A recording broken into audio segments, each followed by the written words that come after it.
Gracias.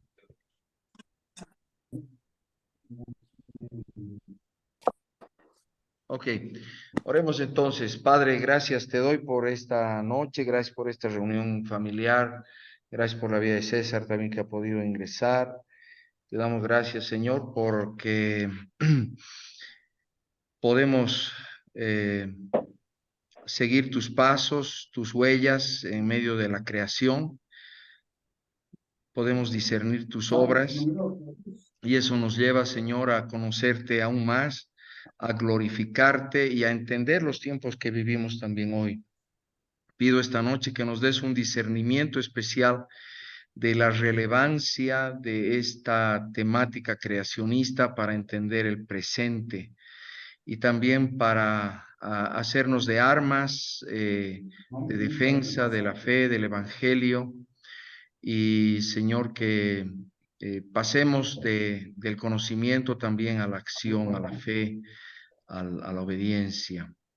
Es mi oración por cada uno de los miembros de esta reunión y sea tu bendición, tu diestra de poder, Señor, esta noche, cuidando también las conexiones y las complicaciones técnicas. Gracias, Jesús. En el nombre del Hijo de Dios oramos. Amén. Amén. Amén. Bueno, Amén. bien, bien. Entonces, como siempre, yo me ayudo con una buena presentación porque hay mucho dato, mucha información y ya uno termina perdiéndose, ¿no?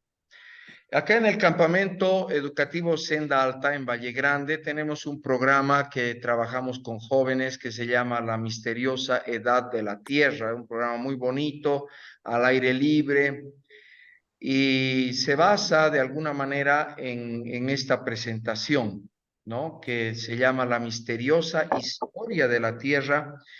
Y como ustedes saben, uno de los temas más polémicos que tiene que ver con el creacionismo y por el cual en los medios, en las redes sociales, a los creacionistas se nos tacha de todo, la verdad, ¿no? Es decir, de tontos para abajo, de gente ignorante, de gente que no cree en la ciencia, en fin. Entonces, este es un tema muy polémico y al mismo tiempo uno de los temas más complicados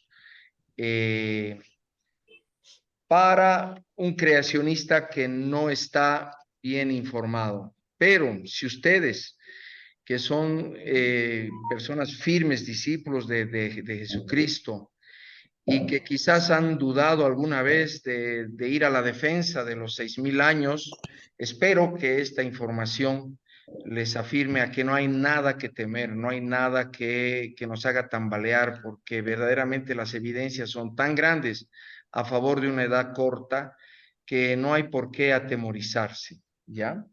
Pero bueno, quisiera primero dimensionar un poco estos dos extremos, los 6,000 años y los 4,500 millones de años que dice la teoría de la evolución que tiene nuestro planeta, o por lo menos nuestro sistema solar y también nuestro planeta. Ya, si 4,500 millones de años fuesen 24 horas, o sea, si estuviéramos en una vuelta entera del reloj, los 6,000 años serían un décimo de segundo. O sea, quiero que dimensionen un poco lo contrapuestas que están estas dos teorías, ¿ya?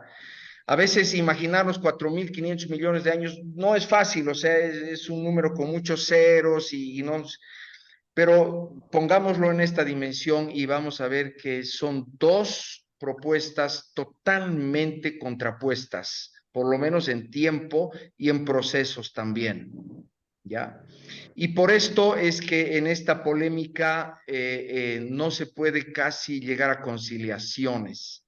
Se ha intentado, vamos a hablar un poquito de las conciliaciones, pero primero pongámoslo así en frío y en bruto, por así decir. Son dos asuntos bastante extremos, ¿ya?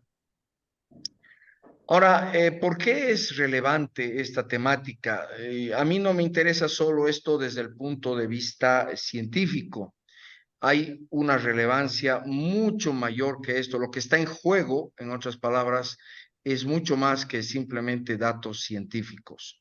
Y hablar de poco tiempo o mucho tiempo eh, es relevante eh, porque estamos hablando de una versión de los orígenes que la conocemos a través de la Biblia, o sea, un libro que hemos llegado a creer, creo todos los que estamos aquí esta noche, que es la palabra de Dios. Y la evolución es fruto de un trabajo enorme, de siglos de razonamiento, de estudio, de escribir, de universidades que han asumido esta teoría, grandes hombres de ciencia que la han asumido y la dicen con toda, también con toda autoridad, por así decir. Entonces, o sea, el debate es muy actual, es, y tiene que ver y tiene una implicación espiritual más bien eh, profunda, y esta es la implicación espiritual. ¿Quién está diciendo la verdad? ¿No? Eh, no vamos a poner a poco la Biblia. La Biblia es un libro que ha resistido ataques a lo largo de siglos, milenios en realidad, ¿no? Sus primeros escritos datan de los tiempos de Moisés, que es el siglo XV antes de Jesucristo, ¿no? Siglo, o sea, 1500 años antes de Jesucristo, los primeros escritos en los que está basado la creencia en la creación. Y la evolución viene desarrollándose desde hace unos 300 años más o menos, y desde hace más o menos 200 o 100 años, 150, se ha vuelto muy agresiva, negando abiertamente que la revelación bíblica tenga algo de verdad, ¿no? Entonces, se ha vuelto casi un tema de ver a dos teorías opuestas enfrentadas una a la otra, ¿no? Y lo que está en juego es esto, ¿no? ¿Quién dice la verdad? ¿El ser humano o Dios? Ya, esa es la implicación espiritual, pero pienso que hay más en juego, hay más en juego. Por si eso fuera poco, lo que acabamos de ver, lo que está en juego son implicaciones morales y sociales que hoy estamos enfrentando, ¿ya? ¿Cuáles son estas implicaciones morales y sociales? Si el hombre decide la verdad, si el hombre es el que va a decidir al fin y al cabo qué pasó en este mundo en los orígenes, entonces en el fondo estamos también apostando a que el hombre va a decidir lo que es bueno y lo que es malo. Y en última instancia, cada uno de nosotros decide lo que es bueno y lo que es malo. Esto parecería que no es tan malo, por así decir,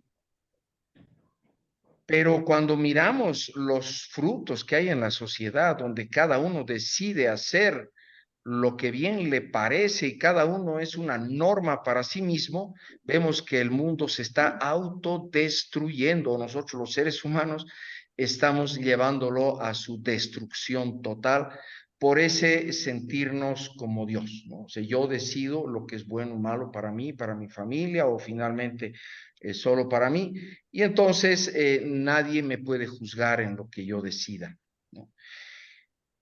Cuando aceptamos que Dios es el que dice la verdad, entonces aceptamos que Él decide lo que es bueno y malo y entonces tenemos límites. O sea, no hay límites a los que no podemos nosotros pasar. Y eso no nos gusta. A ningún ser humano nos gusta que nos pongan límites.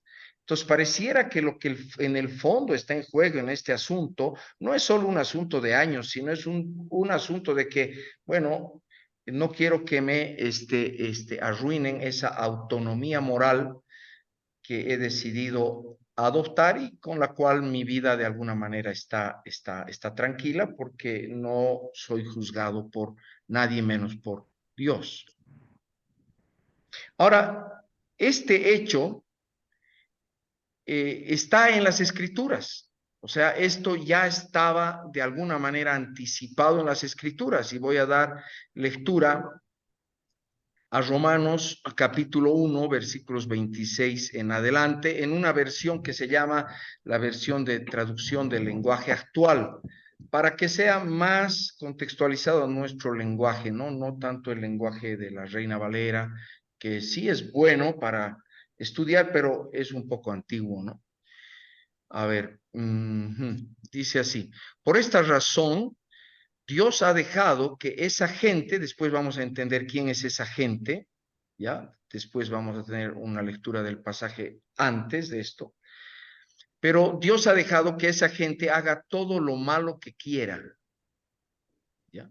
Por ejemplo, entre ellos hay mujeres que no quieren tener relaciones sexuales con hombres, sino con otras mujeres.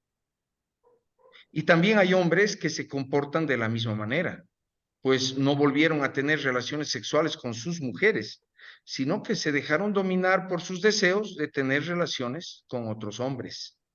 De este modo hicieron cosas vergonzosas los unos con los otros y ahora sufren en carne propia el castigo que se buscaron.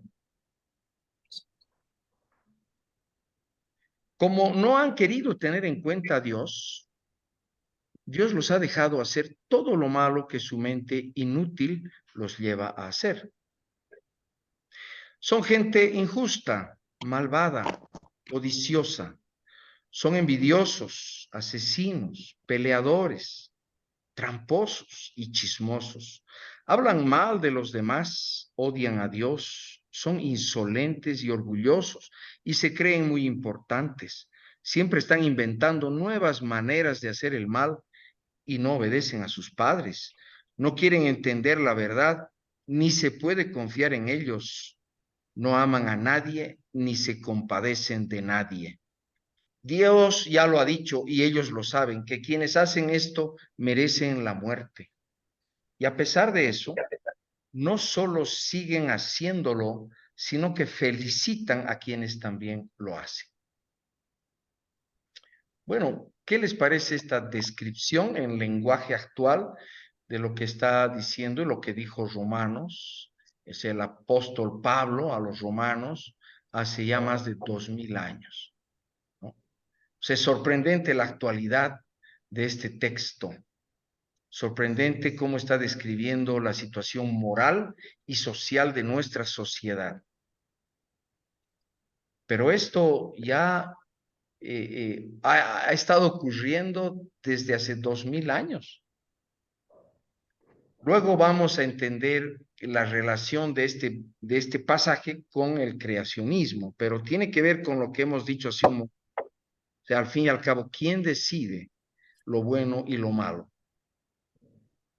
Y si uno no quiere tener en cuenta a Dios, o sea, si uno dice yo voy a decidir lo bueno y lo malo y no voy a permitir que Dios me diga lo que es bueno y lo malo, estas son las consecuencias.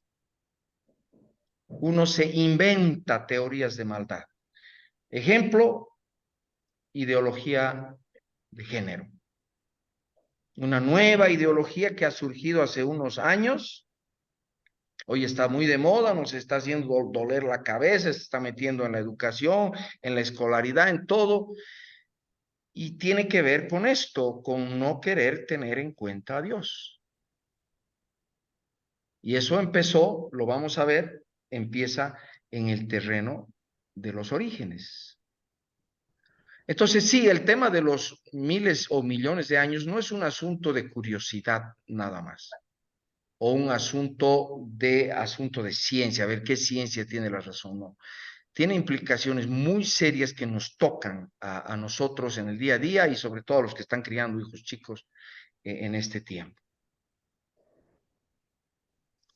Ahora, es muy fácil y muchos zafan esta temática, ustedes lo van a ver en la internet cuando uno sale, digamos, en defensa del creacionismo, sale este argumento.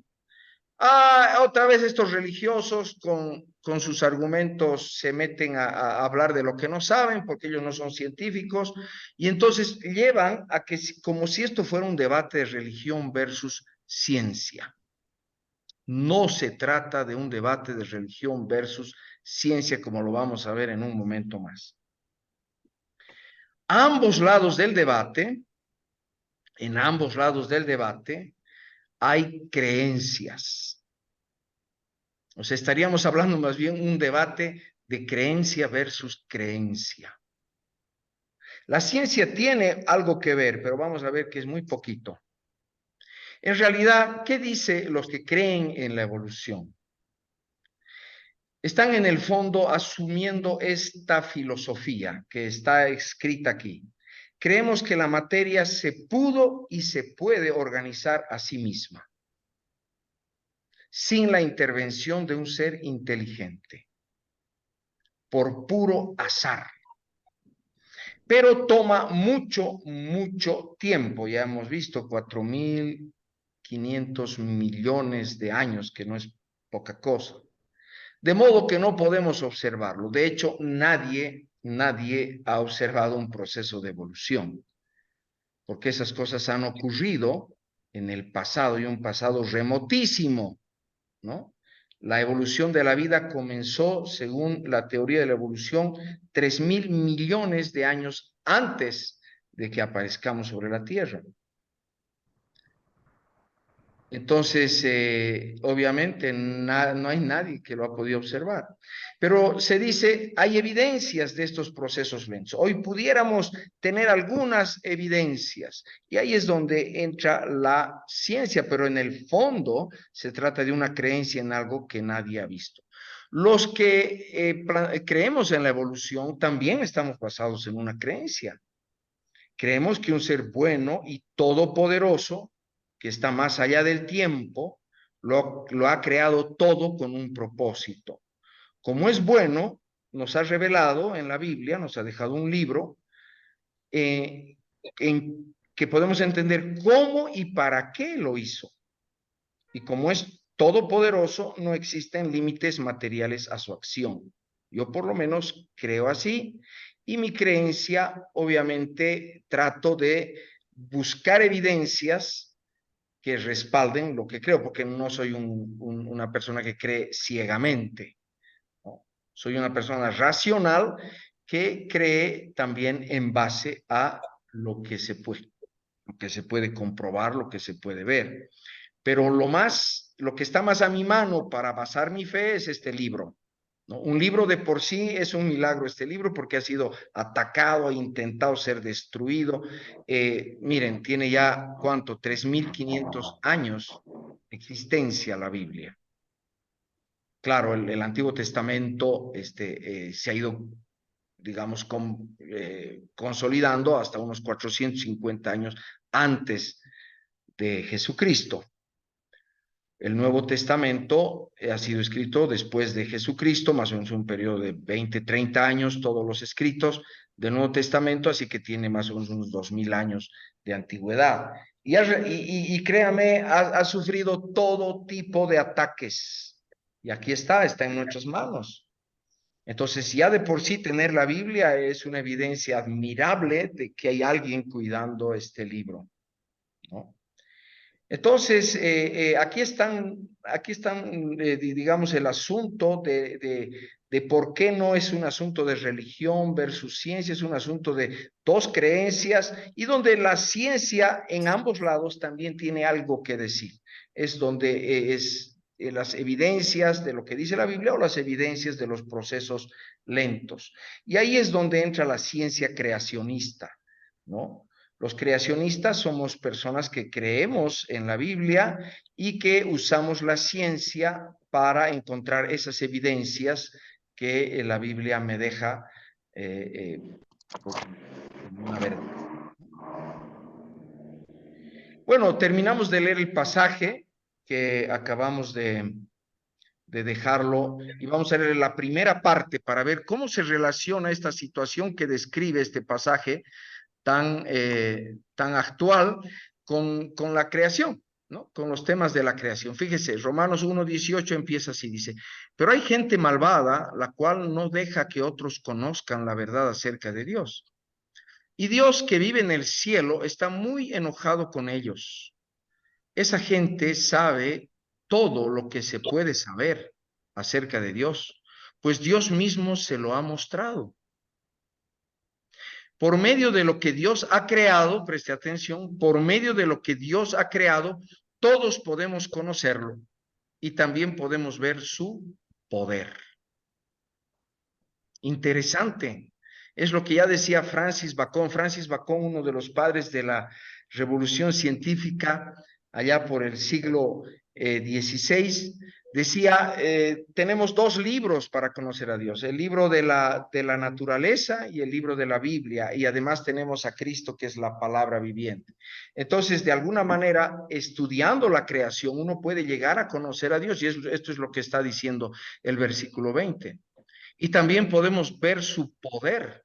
Así que esa gente no tiene excusa. Obviamente esta gente es la que conoce cómo conocer a Dios a través de la creación, o sea, los que tienen acceso a los datos de la ciencia.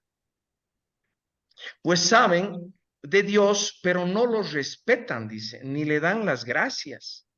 No piensan más que en hacer lo malo y en puras tonterías. Creen que lo saben todo, pero en realidad no saben nada, dice Pablo en un lenguaje actual. En vez de adorar al único y poderoso Dios que vive para siempre, adoran a ídolos que ellos mismos se han hecho. Ídolos con forma de seres humanos, mortales al fin y al cabo, o con forma de pájaros, de animales de cuatro patas o de serpientes. Fíjese, para mí es una descripción admirable de lo que ha llegado a plantear la teoría de la evolución, porque según ellos descendemos de animales en última instancia, ¿no? Y son los animales, nuestros antepasados, los que han dado, de alguna manera nos han hecho existir, ¿no? Por eso Dios los ha dejado hacer lo que quieran, dice, y sus malos pensamientos los han llevado a hacer con sus cuerpos cosas vergonzosas.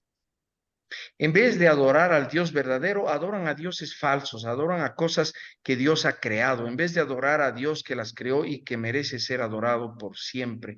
Amén. Por esta razón, Dios ha dejado que esta gente haga todo lo malo que quiera y se entran, ya esto se engancha con lo que hemos leído antes, esa descripción. Y la verdad, hermanos, si lo vamos a poner en un lenguaje actual también, yo diría que la evolución, la teoría de la evolución es un pachamamismo virtuoso, un pachamamismo con vestido de bata blanca, porque el pachamamismo que creemos en Bolivia o se cree en Bolivia es esto mismo, es pensar que la criatura, o sea, la tierra, es la que ha creado todo. O sea, de la tierra han surgido las plantas, los animales, los seres humanos, la Pachamama, la madre tierra es la que nos ha dado el ser y de alguna manera esto entonces es una creencia también muy actual, ¿no? Bueno, entonces veamos, vamos adelante, ¿no? Vamos a tratar de ver ahora esa evidencia que está en debate, esa evidencia, pero para eso tenemos que precisar qué ciencia vamos a usar. Y en esto ya nos metemos un poco en el terreno académico. Hay dos tipos de ciencia. La ciencia observacional, que usa el método experimental. El método experimental nos ha dado resultados muy poderosos y se usa más o menos desde hace unos 200 años. Ya el método experimental se basa en la observación, la medición, el ordenar los resultados de lo que medimos. Luego, en base a eso y al análisis y a la discusión entre científicos, se sacan conclusiones y esas conclusiones se pueden demostrar y también otros pueden comprobar. O sea, yo no es una afirmación subjetiva, ¿no? Que, bueno, se cree porque yo lo digo, sino se cree porque ahí está, entre al laboratorio y compruébelo usted. Y desde ahí es que hemos sacado nosotros avances desde hace unos 200 años, avances sorprendentes, ¿no? Como los que vemos ahí en la imagen, o todos los avances de la química que nos han permitido usar plásticos y usar un montón de avance en la medicina a todo nivel. Hay otro tipo de ciencia que es la ciencia histórica. No es menos importante porque todos estamos interesados en el pasado, pero la ciencia histórica no puede usar el método experimental, porque el método experimental se trata de observar, medir, de meter en un laboratorio, controlar lo que está pasando, los fenómenos. En cambio, en la ciencia histórica no puedo meter nada al laboratorio para mirar lo que pasó, porque no hay una máquina del tiempo. Entonces uso lo que se llama el método forense, que es veo una evidencia, presumo un contexto, propongo una explicación para lo que pudo haber pasado, pero no puedo demostrarlo 100%. Otros no pueden comprobar la conclusión a la que yo he llegado.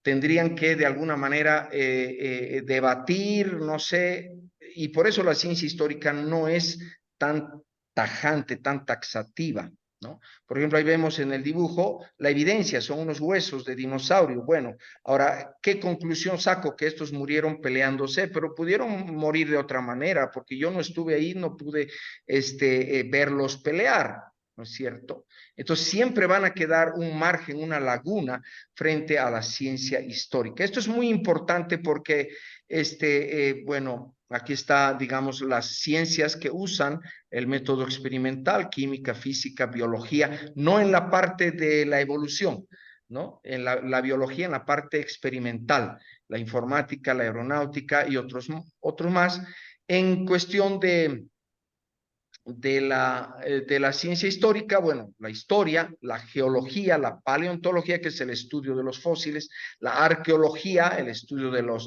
antiguas civilizaciones por los restos que quedan, las cosmogonías, o sea, cómo se originó el universo, que es muy diferente de la astronomía. La astronomía observa lo que hoy vemos, ¿ya? La cosmogonía intuye de cómo se originaron lo que hoy vemos en el universo, la investigación criminal y otras ciencias que usan el método forense. Entonces, a veces nos quedamos calladitos porque escuchamos a un científico hablar con tanta autoridad de la evolución, puede ser un físico, un químico, un biólogo, y decimos, wow, este sí, este científico seguro sabe lo que dice, entonces yo mejor me callo. Pero ojo, ese científico no está usando el método experimental para hablar de la evolución. Para otras cosas es muy posible que sí, está usando el método experimental, si es un químico, un físico. Pero para hablar de la evolución no le queda otra que hablar en base al método forense, y en eso no puede ser tan terminante, ¿no? Entonces, muy importante esa ligera diferencia, pero con la cual a veces nos quedamos calladitos porque decimos, bueno, al ser científico, ¿qué más? ¿No? Ahí tengo que dejarlo nomás hablar. Entonces, este es el tipo de ciencia que se usa para ver los orígenes. Y a eso es lo que vamos a usar nosotros ahora, ¿ya? Entonces, si sacamos una conclusión de esta primera parte de la exposición, realmente se trata este debate entre dos interpretaciones del pasado, dos interpretaciones del pasado, a partir de un mismo juego de hechos observados, o sea, a partir de un mismo juego de evidencias. Estas evidencias yo las puedo abordar con instrumentos científicos, pero eso no me hace más autoritativas mis conclusiones. O sea, no hace que sean más experimentales mis conclusiones. Espero que me entiendan esto. Lo único que me hacen estos instrumentos científicos es que esta evidencia la puedo tratar con mayor detalle, con mayor precisión, etcétera, pero no me da una autoridad para decir así mismo fue. No. Entonces, al fin y al cabo de lo que se está hablando, otra vez llegamos al punto inicial. Estamos hablando de un debate entre dos puntos de vista o dos cosmovisiones, lo que llamamos hoy, diferentes. ¿Cómo miro la realidad? ¿A través de la palabra de Dios o la miro a través de lo que el hombre ha dicho que es verdad? Sigue un debate entre Dios dice la verdad o el hombre dice la verdad, que es donde hemos partido esta conferencia, y de alguna manera es bueno entender que este debate es tan virulento por este hecho, ¿no? Un hecho moral y espiritual al fin y al cabo. Ahora bien, ¿cuáles son los hechos observados que se pueden observar desde el punto de vista del creacionista o del evolucionista? Son los mismos hechos, solo que las interpretaciones son diferentes. Y ahí está. Este es el juego de hechos que basa todo este debate: los estratos de la corteza terrestre. Todo este debate de los miles de años o millones de años ha surgido a partir de un grupo de aficionados a la geología, porque en ese entonces no había la profesión todavía de la geología, que se pusieron a hacerse preguntas: ¿cómo se formó esto? ¿Cuánto tiempo tomó el que se forme? Entre 1770 y 1830 fueron surgiendo nuevas teorías de la historia de la Tierra. Fíjense, estos son los tiempos de lo que llamamos hoy el iluminismo o la ilustración. Y quizás tenemos que señalar a este señor, un francés, el conde de Buffon, que era naturalista. Naturalista en ese entonces era una actividad casi voluntaria, ¿no? De estudiar, observar la naturaleza y sacar conclusiones. Y este señor se pasó escribiendo 36 volúmenes de historia de la biología y la geología no basados en la Biblia. Había una intencionalidad ideológica específica de echar la Biblia al margen. Y no era él, era toda su época, toda su cultura estaban en una actitud de querer sacar la Biblia de los estudios científicos, porque antes sí, la iglesia había abusado un poco de su autoridad para, digamos, para decir la última palabra en cuestión de estudios de la ciencia. Entonces había como un cansancio de esto y se intentó. Entonces este es uno de los que ha comenzado a trabajar. Ahora fíjese la época. En esta época no había estudios de ADN, no había ni siquiera la teoría de la evolución, que es posterior. En fin, era un trabajo de observación, ¿no? Con muy poco instrumental científico, entonces había mucha carga ideológica también. Este es el libro que él escribió, Épocas de la Naturaleza, o los libros que escribió. Tenemos a James Hutton, ¿no? Fíjense los años, también va por el mismo rumbo. Él era doctor, era abogado en realidad, agricultor y geólogo aficionado. Y desarrolló la moderna teoría de la evolución gradual de la corteza terrestre, cuando aquí la clave está en evolución gradual, o sea, de a poquito se fueron formando todos esos estratos. Y estos son los libros que él escribió: Teoría de la Tierra. ¿Ya? Y él, uno de las conclusiones, obviamente, que se sacan a partir de su estudio, es que al irse acumulando de a poquitos los estratos de la Tierra, entonces son de alguna manera un reloj que nos permite ver en sus cortes las diferentes etapas.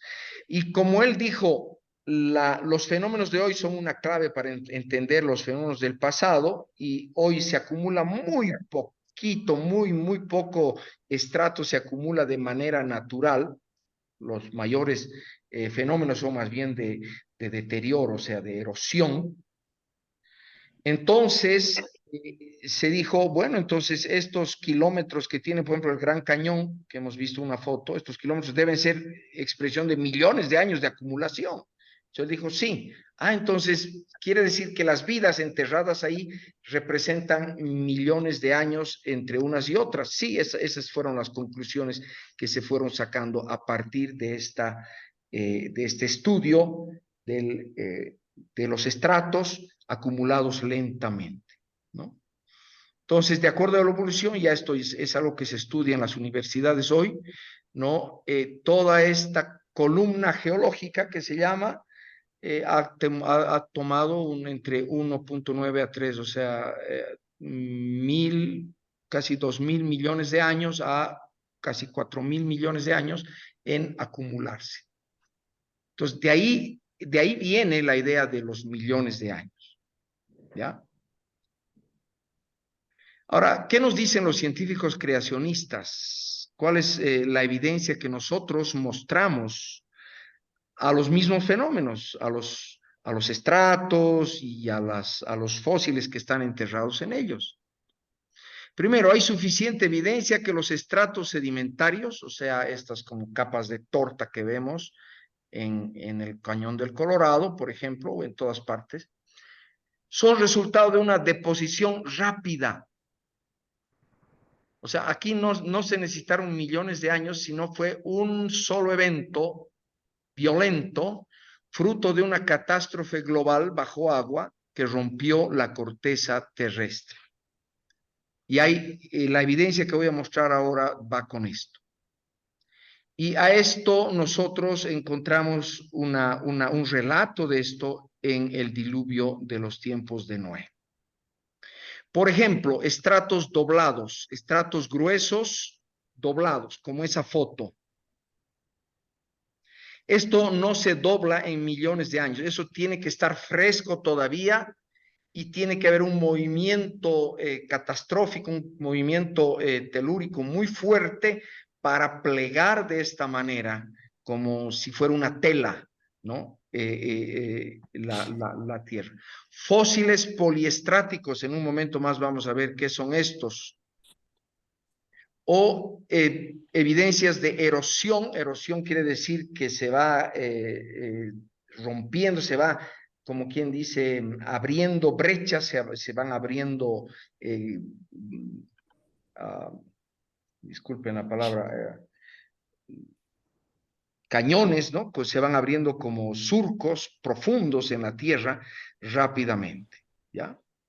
Y también hay sedimentos continentales e intercontinentales, es decir, capas de tierra que no abarcan solo kilómetros, abarcan miles de kilómetros y van entre continente y continente. O sea, quiere decir que se depositaron al mismo tiempo estas capas de tierra. Esos son los sedimentos intercontinentales y que son en algún caso muy gruesos y que no tienen muestras de erosión entre los estratos. Es decir, cuando es muy grueso el depósito de sedimento, es como si fuera una gran masa de lodo, no de metros, sino de cientos de metros de grosor que tiene que ser al mismo tiempo. Entonces, eso no hay evidencia de un lento proceso de poquito en poquito. Entonces, si estos sedimentos son gruesos, sin erosión en estratos, y además están atravesados intercontinentalmente, y además presentan fósiles poliestráticos, quiere decir que todos esos depósitos se hicieron en poco tiempo. Y estos pliegues, estos doblados, se hicieron muy poco tiempo después de que se depositaron, de manera que estaban todavía húmedos. Y todo nos habla entonces a un solo evento, claro, que puede ser de meses o de años, pero no de millones de años. Bueno, acá tenemos en el camino a Valle Grande, Rufo está invitado y todos están invitados a venir a Valle Grande. Cuando cruzan la angostura, ustedes tienen que mirar a los costados y van a ver estos hermosos estratos, ¿ya? En la región de Petacas, ¿no? Rumbo a Samaipata, se puede ver eso. Y nosotros tenemos toda una explicación y sitios para ver estos estratos que todos han sido depositados al mismo tiempo. ¿Ya? Esto no es un depósito de miles de años entre uno y otro. Acá tenemos en el Gran Cañón este tipo de pliegues que también los tenemos al venir a Valle Grande. Son pliegues gruesísimos de estratos que todavía estaban frescos cuando se plegaron. O sea, un solo evento, no muchos distanciados por millones de años. Aquí tenemos un fósil poliestrático en un grabado, ¿no? Que se hizo en canteras puede ser de cal o de carbón, bueno, de cal más parece. Y la idea es que es un fósil atravesando varios estratos, por eso son poliestráticos. Y esto es imposible que se forme este fósil en millones de años, porque si se depositaría, por ejemplo, en el primer estrato, ya hasta que venga el segundo estrato, ya la madera se descompone, no da lugar a que se forme un fósil. Entonces, esto sí tiene que ser al mismo tiempo. Acá tenemos una foto ya en una mina de carbón. Acá tenemos un rastro de carbón. Acá tenemos otra capa de carbón y tenemos una capa de caliza en medio de los dos. Y ahí está el fósil de un árbol atravesando estas capas. Según la geología evolucionista, estas capas tuvieron que acumularse en millones de años. Para nosotros esto es un fenómeno de una sola vez en la que este tronco fue apresado ahí por corrientes sedimentarias, digamos, trayendo el carbón, el agua, luego la cal trayendo el agua y luego otra capa de carbón traída por el agua, atrapando a un árbol y este proceso de fosilización rápido. Acá ¿cómo se llama? En el museo que tenemos acá en Valle Grande, se llama Cabaña del Rompecabezas, tenemos fósiles muy preciosos de este tipo. Bueno, erosión. Fruto de la erupción, por ejemplo, del monte Santa Elena en 1980, esto sí está bien documentado, 8 metros de sedimentos se depositaron en una tarde. Fíjese, para que vea que esto no es solo teoría, esto sí es evidencia. 8 metros de sedimentos se depositaron en una tarde. Decenas de metros fueron excavadas por el agua, o sea, después de que hubo la explosión y la deposición, hubo una erosión inmediata y en cuestión de días, decenas de metros fueron excavadas por el agua caliente y en movimiento y la lava. Se formó unos cañones tremendos alrededor del monte Santa Elena. Entonces, aquí vemos que esto no es una teoría nada más, es algo que sí hay una evidencia documentada, ¿no? Y hay científicos no creacionistas, como este que es considerado uno de los más renombrados y buenos geólogos no cristianos, no creacionistas, y fíjese lo que dice. Mi excusa para esta larga y aficionada digresión en la historia es que he estado tratando de mostrar cómo creo que la geología cayó en manos de los teóricos, que estaban condicionados por su historia social. Ahí está Hutton, ahí está lo que hemos hablado de Conde Buffon y muchos otros, por la historia social y política de su momento, más que de las observaciones en el campo.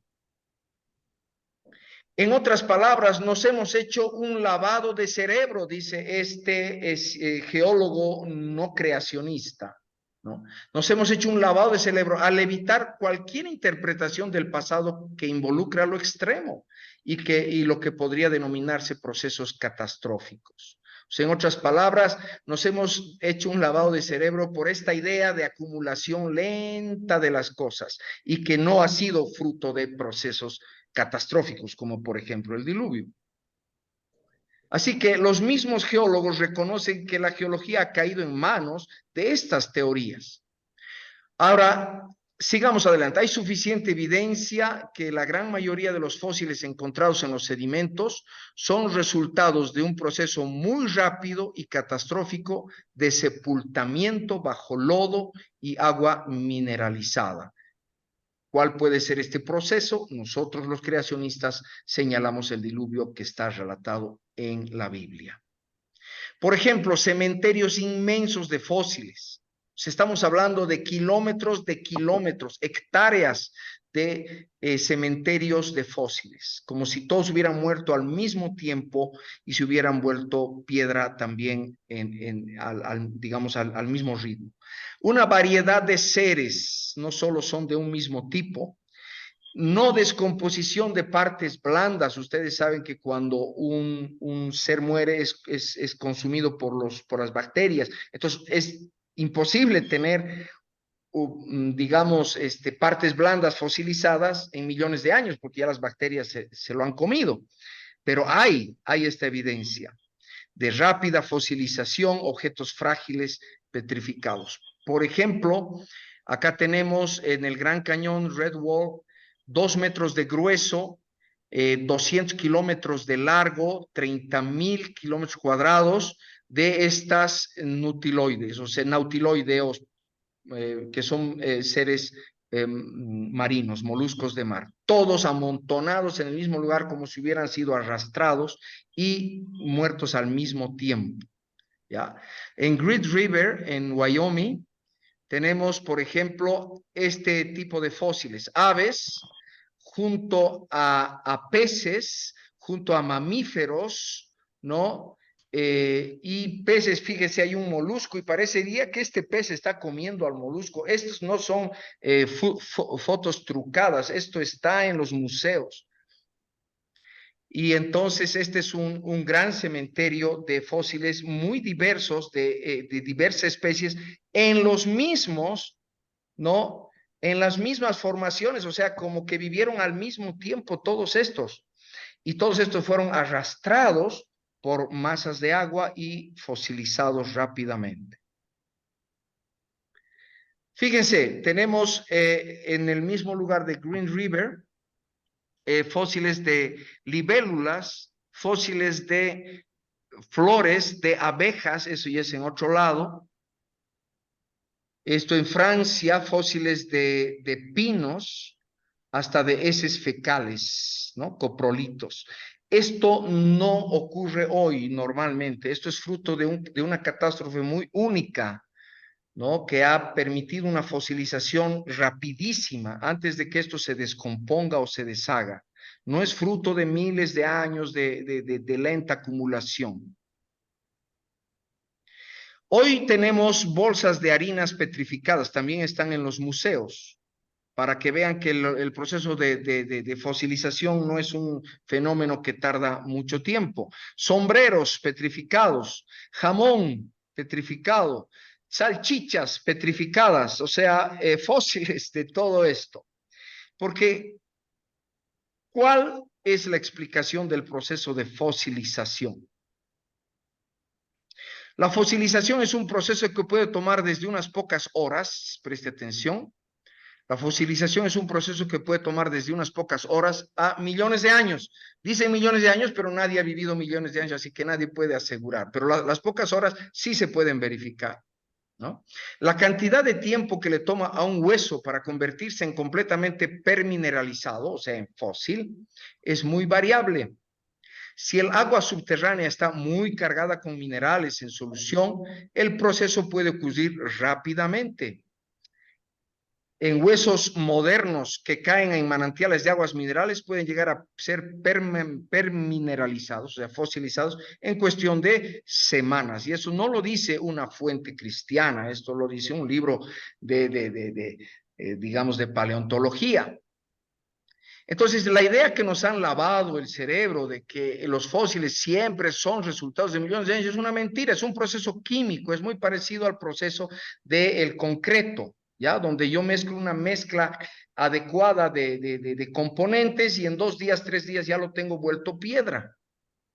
Esto es solo que esto es natural, o sea, gracias a los minerales que están disueltos en el agua. Y eso no ocurre en todo manantial de agua, son ciertos manantiales que traen estas condiciones. La supuesta escala geológica, esa que les mostré hace un momento de las etapas, ¿no? Con pequeños seres marinos abajo y grandes mamíferos arriba, es un dibujo, no es algo que se pueda comprobar en algún lugar. Ese es un dibujo que lo han hecho para los libros de geología, para facilitar el aprendizaje, pero en la realidad es muy diferente, ¿ya? Por ejemplo, aquí vemos que las partes de abajo de esta formación, de esta montaña, son, según los evolucionistas, 75 millones de años y las de arriba apenas son de 500 millones, o sea, las partes más viejas están arriba y las más jóvenes abajo, lo cual es ilógico. Las partes más viejas, más antiguas, debieran estar abajo y las más nuevas arriba. si es que se ha ido depositando lentamente, poco a poco. Y entonces aquí no se cumple la escala geológica y no es el único caso.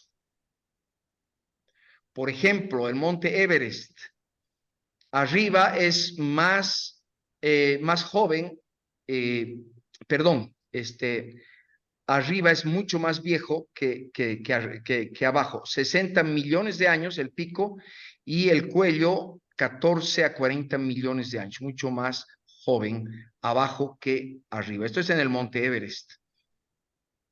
Y además hemos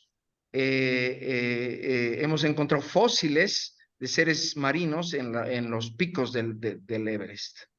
El Matterhorn, un pico en los Alpes, igual, fíjese, tiene toda una variación. Estas escalas de tiempo no son comprobadas, son hipótesis, ¿no? En base a las propias teorías evolucionistas. No es que estamos seguros que son 20 millones de años, porque estamos seguros que no hay 20 millones de años. Pero según los propios evolucionistas, hay estas irregularidades. Le llaman las paraconformidades. ¿Ya? Hay cosas que no encajan para ellos mismos dentro de esto. Entonces, tienen explicaciones complicadísimas para explicar estas variaciones. Entonces, llegamos a una conclusión realmente que la escala teológica es puramente teórica.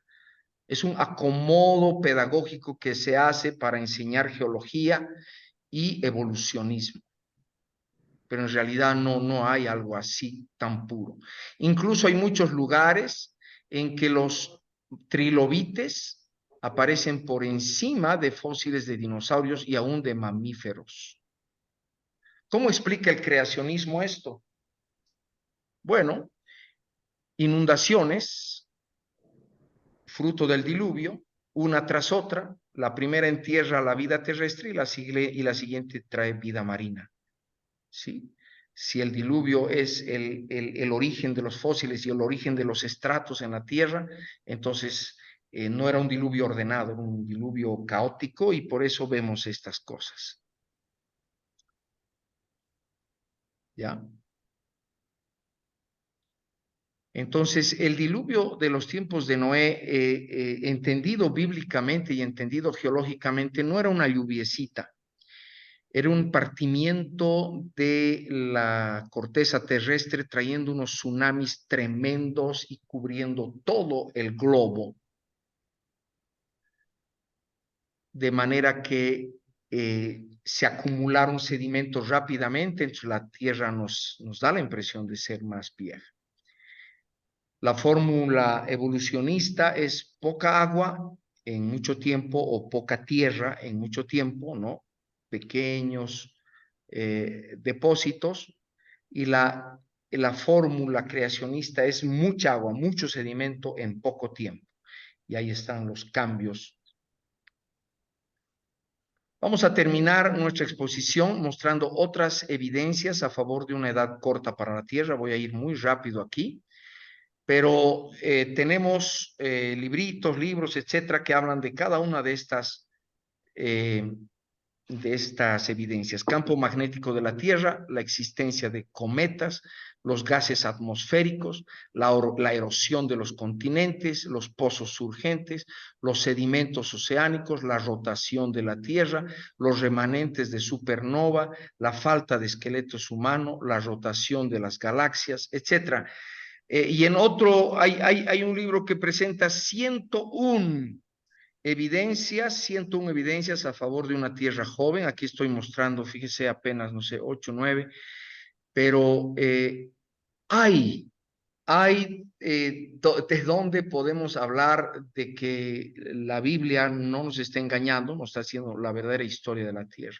El campo magnético se basa en el hecho de mediciones concretas que se han hecho que el campo magnético de la Tierra está disminuyendo y que su vida media es 1460 años, o sea, cada 1460 años el campo magnético reduce a la mitad y a la mitad de la mitad así, y entonces si se va hacia atrás a este ritmo, hace 20.000 años apenas, No estamos hablando ni de 100.000, ni de 1 millón, ni de 1.000 millones. 20.000 años. Según este ritmo de disminución de la vida media del imán de la Tierra, nosotros debiéramos ser una estrella magnética por la intensidad del campo magnético que habría tenido hace 20.000 años la Tierra, lo cual es imposible. Nosotros somos un planeta, no somos una estrella, y menos una estrella magnética, que son muy extrañas en el universo. Hay. Los cometas se deshacen rápidamente. Fíjese que un cometa al pasar por el Sol se va, ¿cómo se llama?, desintegrando. Y entonces se puede calcular que un cometa no podría vivir más de 20.000 años, no podría existir más de 20.000 años, perdón, por su proceso de desintegración. Y sin embargo vemos cometas actualmente pasando. Las supernovas, una supernova es una estrella que explota, que muere y explota, ¿ya? Y eso es un fenómeno que incluso ha sido observado y filmado en el universo, ¿no? Y hay fases en la expansión de las supernovas que quedan sus remanentes, ¿no? Sus restos. Ahora bien, si el universo tuviera miles de millones de años, debiéramos ver morir pues a cada momento, ¿no? Como quien dice, irse apagando como foquitos de Navidad prácticamente. Entonces, este es un poco técnico, no voy a entrar para no confundirlos, voy a ir directamente a los resultados, ¿ya? Los remanentes de supernova, si la Tierra tuviera billones de años, ¿ya? Entonces, los remanentes debieran parecerse, o sea, los que encontramos, debieran parecerse a la columna de la parte blanca, a la columna de la izquierda. O sea, en la primera fase de expansión debieran encontrarse 2 por cada unidad de espacio. En la segunda fase de expansión 2.260 y en la tercera fase 5.000 remanentes por unidad de espacio. Es lógico, si la Tierra es muy antigua, tendría que haber muchos remanentes ya deshechos. ¿Qué es lo que encontramos? ¿Qué es lo que observamos hoy? Que en la primera fase tenemos 5 por unidad de espacio, 200 apenas, que se parece mucho a si el universo tuviera, o nuestra galaxia tuviera 7.000 años. Si tuviera 7.000 años, esperaríamos remanentes de supernovas en su segunda fase, más o menos 125 por unidad de espacio. Y en la tercera, tuviéramos 0, si es que nuestro universo fuera joven. Bueno, ¿qué es lo que realmente se observa? 0. 0 remanentes de supernova en la fase tercera, cuando debieran haber, según la evolución, 5.000 por lo menos. Entonces, ¿a cuál de las dos la evidencia, la observación real favorece? ¿A cuál de las dos edades del universo? A la de 7.000 años. Entonces, eso va con la escala del tiempo bíblica, ¿ya? Este señor, PhD en física, dice: estoy convencido que hay mucha más evidencia para sustentar una creación reciente de 6 días y un diluvio global que la que hay para una Tierra antigua y la evolución. Entonces, la conclusión: no se ha probado científicamente que la Tierra tiene miles de millones de años de edad. La Biblia enseña sobre una creación de 6 días literales. Y muchos científicos creen en una creación literal de 6 días que ocurrió hace aproximadamente 5.000 años. Y hay muchas evidencias científicas de una Tierra joven. Proverbios 3, 7 y 8 nos aconseja: no seas sabio en tu propia opinión. Teme a Jehová y apártate del mal, porque será medicina a tu cuerpo y refrigerio para tus huesos. Muchas gracias y perdonen la extensión. Wow. Qué bárbaro, Frankie. Sí. Nos Sí, han va. dejado lejos. Nos has dejado. Sí, tío. Despierten, despierten. Sí, despierten todos, ya acabó. Fueron cayendo uno por uno, hermano, pero los que quedaron... No, gloria tío, a Dios. realmente, wow. O sea, tu presentación ha sido bien Wow. diferente a la que nos diste hace, no sé, un 2 año años, atrás. 2 años. Otra forma de Sí, plantear. muy buena, muy Muy buena. bueno. Este es Sí, un poco muy, más muy bueno. técnica, un poco más técnica. Mm. Sí. Y difícil de refutar, ¿no? Realmente los científicos están papando moscas. O sea, es En que realidad no es como un velo en la que ellos están luchando con su propio prestigio. Si un científico quiere llegar a ser prestigioso, tiene que negar la creación y creer la evolución.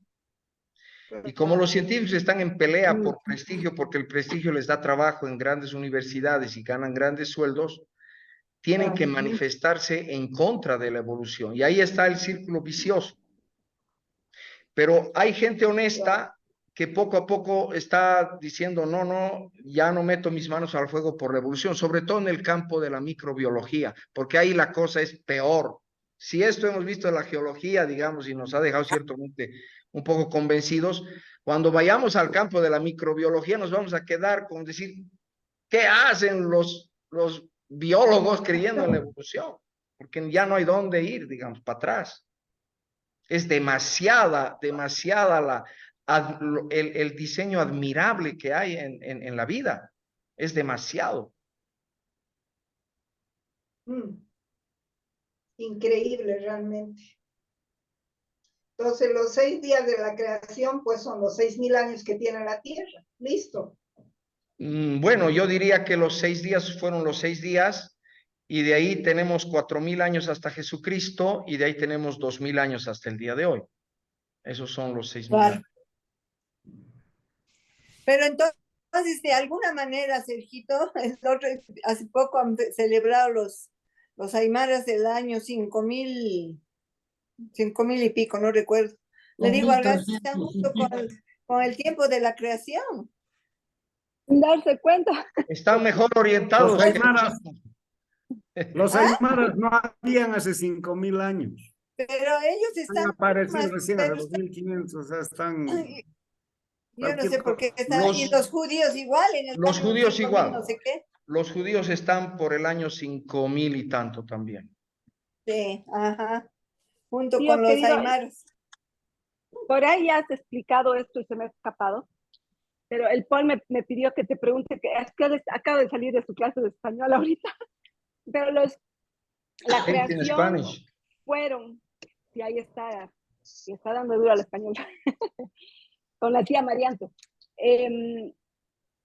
Los 7 días de la creación, cada día sí fueron 24 horas y 7 días, porque él dice, algunos pastores, inclusive aquí dicen, que no eran 27, o sea, días de 24 horas. Dice que eso no se puede comprobar, ¿no? Que son 7 días, pero no se sabe cuántas horas fueron cada día, o fueron más o menos 7 días, pero eso no es cierto, ¿verdad?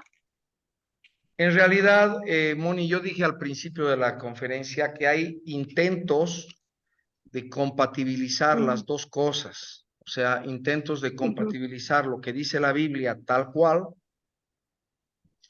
con lo que dice la teoría de la evolución. Y han surgido muchas teorías y todas esas han surgido en Europa en los tiempos en que la teoría de la evolución estaba poniéndose de pie y estaba bien agresiva. En los seminarios, para no perder de alguna manera a sus pastores que estaban formando o no perder, no sé, a los cristianos en las iglesias, buscaron maneras de compatibilizar. Y ahí ha surgido la teoría de la brecha, la teoría de los días era, que es lo que dices tú, que un día en realidad es un periodo muy largo, ¿no? Que no se puede saber de cuánto, pero es una teoría de era. Pero esto presenta más complicaciones con la propia geología y con la propia teología. porque nos pone en la mayoría de los casos la muerte antes del pecado de Adán. Claro. Y eso teológicamente nos crea complicaciones muy serias porque la Biblia y Jesucristo murieron para eliminar el pecado del hombre, pero si la muerte ya es una cosa tan natural que entró al mundo como, digamos, como parte de la vida, como parte normal de la vida, entonces, ¿qué sentido tiene que Jesucristo muera? Claro. Porque nosotros creemos que la muerte entró a raíz del pecado y que el Señor, al pagar el precio del pecado, trae otra vez la vida eterna que tenían nuestros primeros padres. Exacto. Entonces, los problemas teológicos de esas teorías, digamos, que intentan fusionar, son muy serios. Y por eso yo los he considerado, todos ellos, he dicho, ¿sabes qué? Mejor me quedo nomás con lo que Dios dice en su palabra. Y me dedico a investigar más porque no voy a pretender yo saber más que Dios.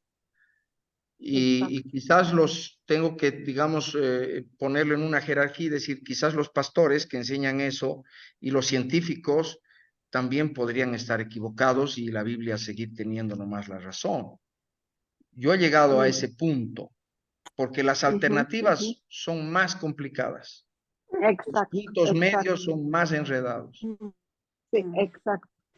Sí, exacto. Ay, gracias, tío querido. Bueno, en realidad nosotros coincidimos 100% con lo que acabas de decir.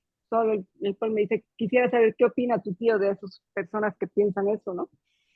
Entonces, pero ahora yo los voy a dejar porque el Paul ya salió de su clase y vamos a cenar, pero una bendición verlos, tío querido. Muchas gracias. Un beso a todos, los quiero mucho. Chao, Moni. Igualmente. Adiós. Qué lindo, qué lindo. Chao, Moni. Chao. Entonces, esta exposición no la tienes en inglés, ¿no ves? No yet, but if you want to translate it. Ya, no te preocupes, pero sí se ha grabado, ¿no ves? Porque yo Sí, se lo he puedo grabado, traducir al Paul. más bien voy a cortar la grabación.